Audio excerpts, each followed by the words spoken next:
সম্পত্তি কাজে আসলো না, সন্তানেরা কাজে আসলো না। উম্মে জামিল যে স্ত্রী, এই স্ত্রীও আল্লাহ রাসূল সাল্লাল্লাহু আলাইহি ওয়াসাল্লামকে কষ্ট দিত।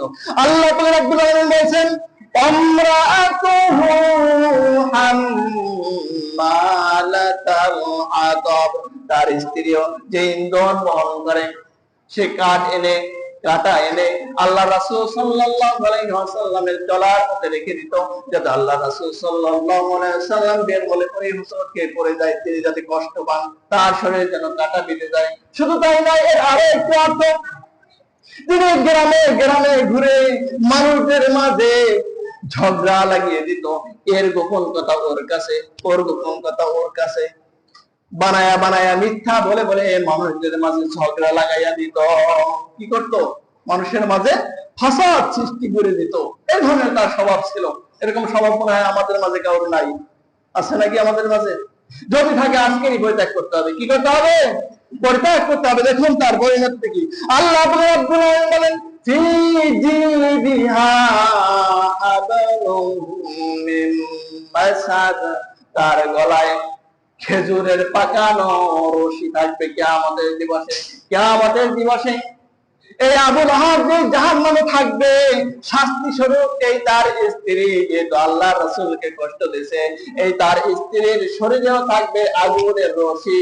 আর ওই ইন্ধন জোগাড় করে করে, কাষ্ঠ জোগাড় করে করে স্বামীর এই জাহান্নামের ভিতরে দিবে, যাতে আরো আগুন বেশি করে প্রজ্বলিত হয়। বলি নাউজুবিল্লাহ।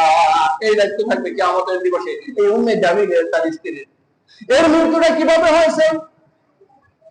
যখন আবু লাহাব মারা গেল, সন্তানেরা আলাদা হয়ে গেল, সহায় সম্পত্তি সব নিয়ে গেল, মাকে আর সন্তানেরা দেখে না, কি করে না, আর খোঁজ খবর লয় না, খাইতেও দেয় না। অথচ কুরাইশ বংশের মেয়ে, নামি দামি বংশের মেয়ে, ক্ষমতার দাপট ছিল, অথচ সন্তানেরা এখন আর বাদ কাপড় দেয় না।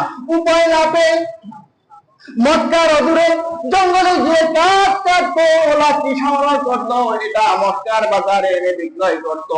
এর বিনিময়ে 2-1 পয়সা যা পাইতো, ওটা দিয়ে রুটি ক্রয় করে একটা বা দুইটা ওটা খাইতো, এভাবে পেট চালাইতো। কিছুদিন এভাবে যাওয়ার পরে একদিন যখন জঙ্গলে গেল, জঙ্গলে যাওয়ার পরে ওই দিন আর ভালো মানের কোনো কাঠ পাইলো না। কি পাইলো না? কাঠ আর পাইলো না। যেই কাঠ বিক্রি করলে পরে ভালো দাম পাওয়া যাবে এমন আর পায় নাই।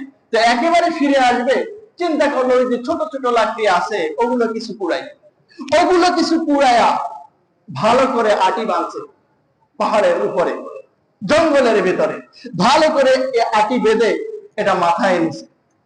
এখন পাহাড়ি লতা দিয়ে যখন এটা বেঁধে মাথায় নেছে, মহিলা মানুষ তো, এটাকে আবার প্যাঁচ দিয়া বগলের নিচ থেকে, হাতের নিচ থেকে এভাবে করে আবার বাঁধছে, যাতে পাহাড়ের উঁচু নিচু জায়গা থেকে সে নেমে আসবে, এটা মাথার থেকে পড়ে না যায়। কারণ পড়ে গেলে তার উঠে যাওয়া হবে না, অনেক ওজন, অনেক লাঠি সে কুড়াইছে।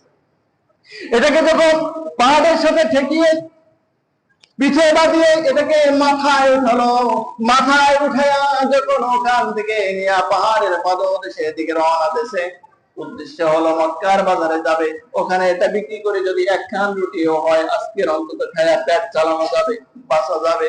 এই উদ্দেশ্যে যখন রওনা দিল, পাহাড়ের উঁচু নিচু জায়গা থেকে নামার সময় একটা পাথরের উপর আর একটা পাথর ছিল যেটা অসমতল, এখানে হঠাৎ করে পায়ে লেগে হোঁচটকে উপর হয়ে পড়ে গেল। দেখেন তো, লাঠির বোঝা মাথায়, বগলের নিচে প্যাঁচ দেওয়া, বান্দা, এই অবস্থায় যদি উঁচু নিচু জায়গা থেকে তাও একজন মহিলা যদি উপর হয়ে পড়ে যায়, অবস্থাটা কি হয়? পড়ে যাওয়ার সাথে সাথে মাথার বোঝাটা, লাঠির বোঝাটা নিচের দিকে, ঢালুর দিকে টানতেছে, আর উম্মে জামিল নিজেকে বাঁচানোর জন্য, ওঠার জন্য উপরের দিকে টানতেছে। দুই দিকে দুইজনে টানে, লাঠির বোঝা নিচের দিকে আর নিজেকে টানতেছে উপরের দিকে। এমন পর্যায়ে এই পাহাড়ি লতা দিয়ে যে বেঁধেছিল, এই লতা এখান থেকে খুলে গিয়ে গলায় ফাঁস লেগে গেল। বলে নাউজুবিল্লাহ। ওই অবস্থায় ওখানে মৃত্যুবরণ করে, ওখানে নিঃশেষ হয়ে গেছে। মানুষের আর খোঁজ খবর নেয় না, থেকে মাটিও পর্যন্ত দেয় নাই। তাহলে যারা আল্লাহ রাসূল সাল্লাল্লাহু আলাইহি ওয়াসাল্লামকে যারা গালি দেয়, আল্লাহ রাসূল সাল্লাল্লাহু আলাইহি ওয়াসাল্লামের বাণী পর্যন্ত যারা সহ্য করতে পারে না, কোরআনের কথা যারা সহ্য করতে পারে না, আল্লাহ রাব্বুল আলামিন তাদেরকে এভাবে বেইজ্জতি করছেন দুনিয়ায় এবং করবেন কোথায়? আখিরাতে।